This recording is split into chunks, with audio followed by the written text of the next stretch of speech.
Bismillahirrahmanirrahim. Assalamualaikum warahmatullahi wabarakatuh. Bersua dalam berita perdana malam ini, saya Syafal Bakrin Haji Suhaili. Dan saya Nur Baizura Endi. Berita-berita utama malam ini.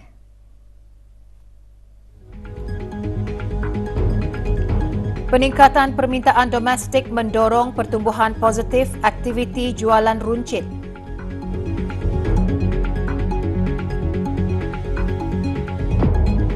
Umat Islam diingatkan untuk menjaga anggota badan lain dengan menjaga adab-adab ketika menjalani ibadah puasa.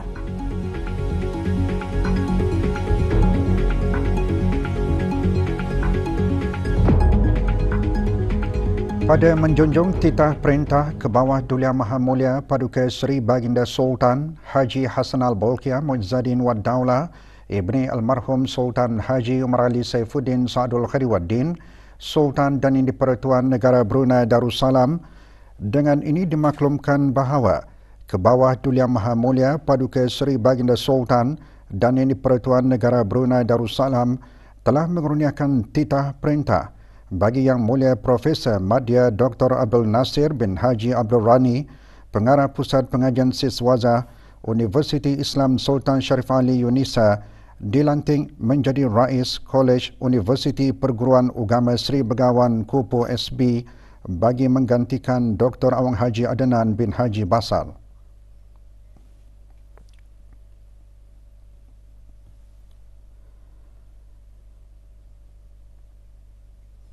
Tarikh pelantikan pegawai kanan berkenaan berkuat kuasa mulai hari Sabtu 12 Ramadan 1445 bersamaan 23 Mac 2024.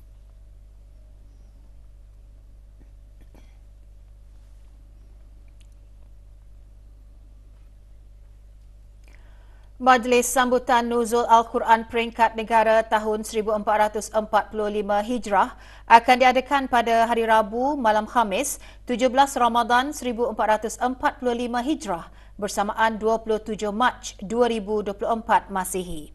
Majlis berlangsung di Dewan Plenari Pusat Persidangan Antarabangsa Berakas pada pukul 9 malam. Antara pengisian acara, permakluman keputusan musabakah menghafaz Al-Quran beserta pemahamannya peringkat akhir kebangsaan tahun 1445 Hijrah dan persembahan 5 orang pemenang terbaik daripada setiap kategori. Tema bagi majlis sambutan tahun ini ialah Al-Quran Pedomanku. Majlis dikendalikan bersama oleh Kementerian Hal Ehwal Agama, Kementerian Kesihatan, Kementerian Pendidikan, Syarikat Penerbangan di Raja Brunei dan Pusat Pengajian dan Penyebaran Al-Quran Mabims. Jualan runcit mencatatkan peningkatan 0.8% pada suku keempat 2023 berbanding tempoh yang sama 2022 dengan hasil jualan meningkat daripada 440.9 juta ringgit kepada 444.2 juta. Jabatan Perancangan Ekonomi dan Statistik Kementerian Kewangan dan Ekonomi dalam siaran medianya mengongsikan dari segi volume jualan, aktiviti jualan runcit juga mencatatkan pertumbuhan positif sebanyak 0.3% yang menunjukkan peningkatan permintaan domestik. Peningkatan hasil jualan runcit didorong terutamanya oleh peningkatan jualan perkakasan, cat dan kaca di kedai khusus sebanyak 31.2%, diikuti dengan jualan di stesen minyak, jualan peralatan elektrik dan peralatan pencahayaan isi rumah di kedai, jualan peralatan perabot dan rumah dan jualan peralatan komputer dan telekomunikasi. Bagi perbandingan secara suku tahunan, nilai dan volume jualan runcit suku keempat 2023 juga mencatatkan peningkatan berbanding dengan suku tahun ketiga 2023. Nilai jualan runcit meningkat terutamanya didorong oleh peningkatan jualan peralatan komputer dan telekomunikasi, diikuti dengan jualan perkakasan, cat dan kaca di kedai khusus, jualan tekstil, pakaian dan kasut, jualan peralatan perabot dan rumah dan jualan di gedung serbaneka.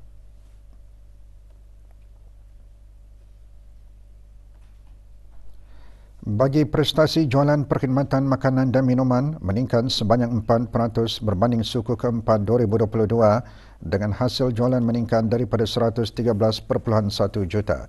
Dari segi volume jualan, aktiviti makanan dan minuman juga mencatatkan pertumbuhan positif 3.3%.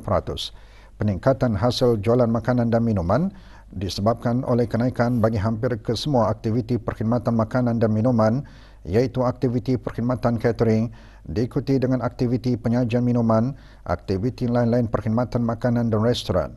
Bagi perbandingan secara suku tahunan, nilai dan volume jualan perkhidmatan makanan dan minuman mencatatkan penurunan berbanding suku tahun ketiga 2023. Nilai jualan perkhidmatan makanan dan minuman menurun yang didorong oleh penurunan hasil jualan bagi kedai makanan segera, aktiviti penyajian minuman, aktiviti lain-lain perkhidmatan makanan restoran.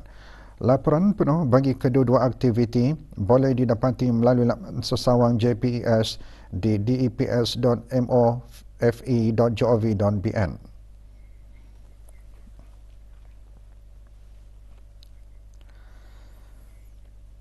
Jumlah saudara baharu yang memeluk agama Islam di negara Brunei Darussalam bertambah apabila seorang wanita warga negara Filipina memilih agama Islam sebagai pegangan baharunya. Majlis berlangsung lewat petang kemarin di salah sebuah hotel di Kampung Pulau.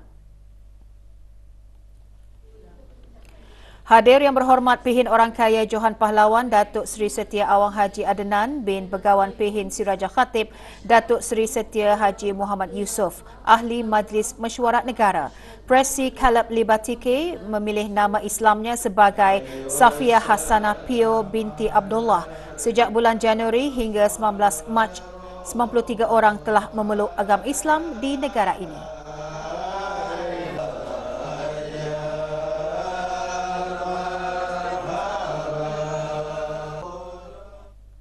Ibadah puasa bukan sekadar mengawal kehendak nafsu, bahkan menjaga anggota badan yang lain daripada melakukan perkara-perkara sia-sia.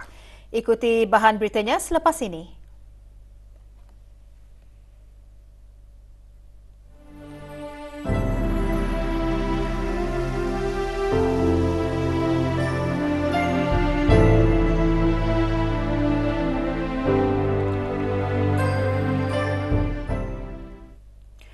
Ibadah puasa bukan hanya sekadar mengawal kehendak nafsu semata-mata, bahkan Allah Subhanahu Wa Taala memerintahkan supaya menjaga anggota badan yang lain daripada melakukan perkara-perkara yang tidak baik dan sia-sia kerana ia boleh merosakkan dan mengurangkan pahala ibadah puasa.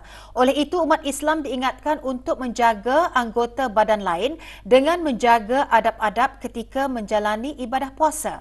Perkara tersebut antara kandungan khutbah Jumaat hari ini bertajuk Puasa, Perisai dari Azab Api Neraka. Pertama, mengawal dan menutup pandangan mata dari melihat perkara-perkara yang diharamkan oleh syarak dan dari melihat perkara-perkara yang boleh melalaikan hati dari mengingati Allah Subhanahu wa taala. Kedua, menutup telinga dari mendengar perkara-perkara yang diharamkan supaya tidak tergolong ke dalam golongan orang-orang yang suka mendengar berita bohong dan perkara sia-sia. Ketiga, menjaga lidah dari mengeluarkan kata-kata yang tidak berfaedah seperti berbual kosong. Lebih-lebih lagi kita semua dituntut supaya menjaga lidah dari mengeluarkan kata-kata yang diharamkan seperti mengumpat, berdusta, menyebarkan fitnah dan seumpamanya. Keempat, memelihara seluruh anggota yang lain seperti tangan, kaki dan sebagainya dari melakukan perkara-perkara yang haram dan tidak berfaedah.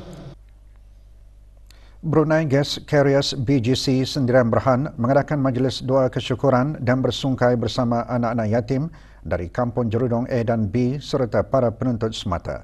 Majlis bersempena ulang tahun BGC ke-26 itu berlangsung kemarin di Masjid Al-Amiral Haji Mariam, Kampung Jerudong. Hadir Kapten Abdul Matin Abdul Rahman Liu, pengarah urusan BGC. Majlis diselajurkan dengan penyampaian derma kepada 62 anak yatim serta 8 penuntut semata. Majlis merupakan sebahagian daripada inisiatif BGC dengan kerjasama ketua-ketua Kampung Jerudong A dan B.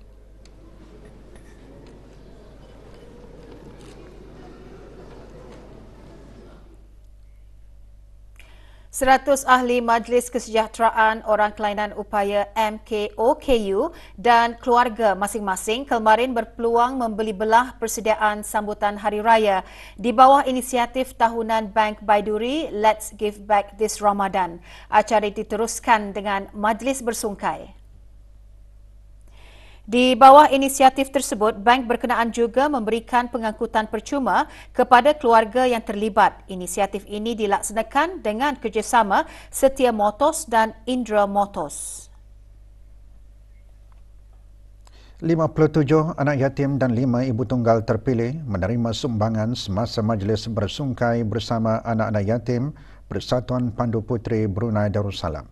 Diungkapkan di bawah projek berpanjangan Projek Titian Kasih Persatuan Pandu Puteri Brunei Darussalam, majlis diadakan lewat petang kemarin di sebuah restoran di Jalan Tunku Ling. Penyampaian sumbangan disempurnakan oleh Dayang Nur Azrina binti Haji Sarbini, Ketua Pesuruhjaya Persatuan Pandu Puteri Brunei Darussalam. Terdahulu diadakan bacaan surah Yasin, tahlil dan doa selamat.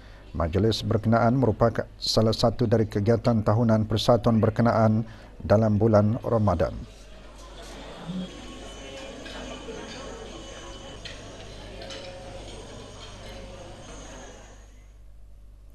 Syarikat Makan Ceria Sendiran Berhad dengan kerjasama Pusat Pembangunan Belia dan Pertubuhan Bukan Kerajaan NGO, malam Minggu Pusat Belia kemarin menganjurkan program khidmat masyarakat Cooking for a Cause.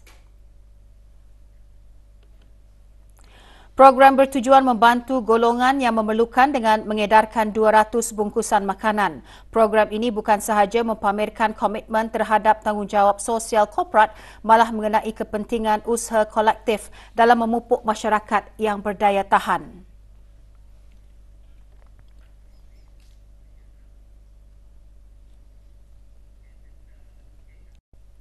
Kasih Busana Ramadan 2024, projek berkebajikan bagi mengumpulkan dan menghadiahkan pakaian raya berkonsepkan seperti membeli belah pakaian secara percuma.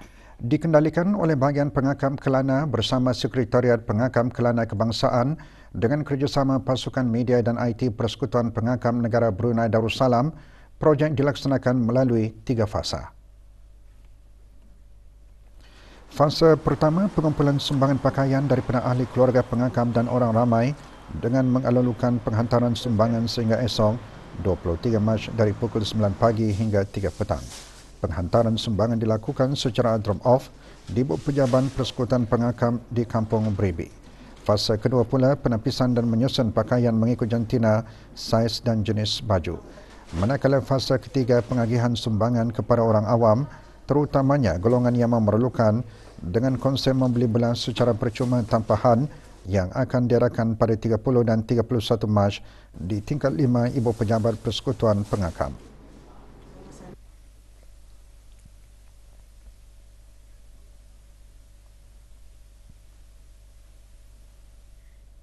Apa yang kami perlukan masa ini adalah sukarelawan yang berkelapangan untuk mengikuti projek ini, sebabnya projek ini sangat-sangat memerlukan tenaga, terutamanya di bulan Ramadan ini, untuk memudahkan dan melancarkan lagi projek ini dijalankan. Bazar atau Gerai Ramadan adalah antara platform yang sesuai untuk para pengusaha memulakan perniagaan. Bulan Ramadan diibaratkan sebagai bulan rezeki bagi peniaga tempatan. Apa tidaknya, pada bulan inilah mereka akan mengisi bazar atau gerai-gerai Ramadan untuk memasarkan pelbagai jenis makanan dan minuman. Kehadiran para peniaga tempatan termasuk golongan belia dalam perusahaan kecil-kecilan ini mencerminkan kesungguhan mereka untuk menjana pendapatan. Hanya dengan semangat berkarih, berjarih dan berlurih sahaja, pelbagai jenis juadah ini dapat disediakan. Adalah lebih baik semasa bulan Ramadan ini, bisnis orang ini dibagi peluang untuk berjual. Dan masanya untuk mereka keuntungan dan untuk menambahkan peniaga-peniaga untuk menambahkan lagi ia punya pendapatannya.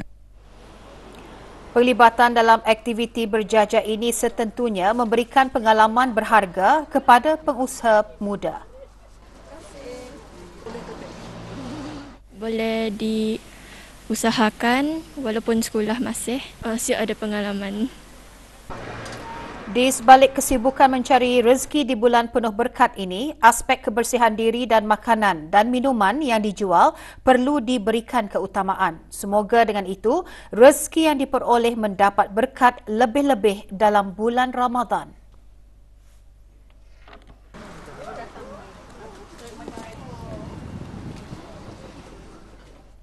Ingin menikmati suasana bersahur secara terbuka di daerah Tutong? Kunjungilah Sahur Sengkarai yang diadakan berhampiran persimpangan lampu isyarat Kampung Sengkarai daerah Tutong sebagai salah satu lokasi untuk bersahur semasa di bulan Ramadan ini.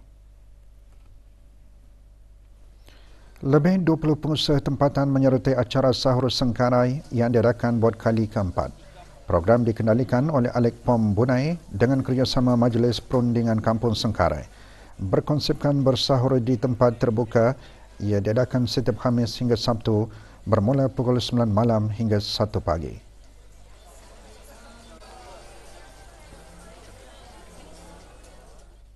Tujuan utama Sahur Sengkarai ini untuk memberi peluang kepada vendor-vendors yang ikut serta berjual diorang punya produknya untuk menarik lebih ramai orang datang ke daerah Tutong. Masakan burger and grill dan live cook antara menu pilihan semasa Sahur Sengkarai diadakan. Ia memberi peluang kepada orang ramai sebagai pilihan untuk menikmati aneka hidangan ketika bersahur.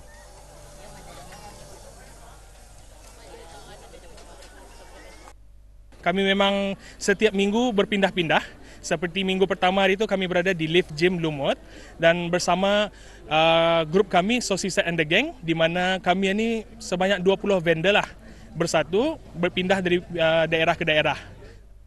Alhamdulillah lah kami cuba datang kemari untuk mencuba yang baru itulah di Sengkarai ini bagi untuk yang akan bersahur, yang malas macam nak mau masak di rumah, dipersilakan datang ke gerai Ramadan sahur di Sengkarai ini.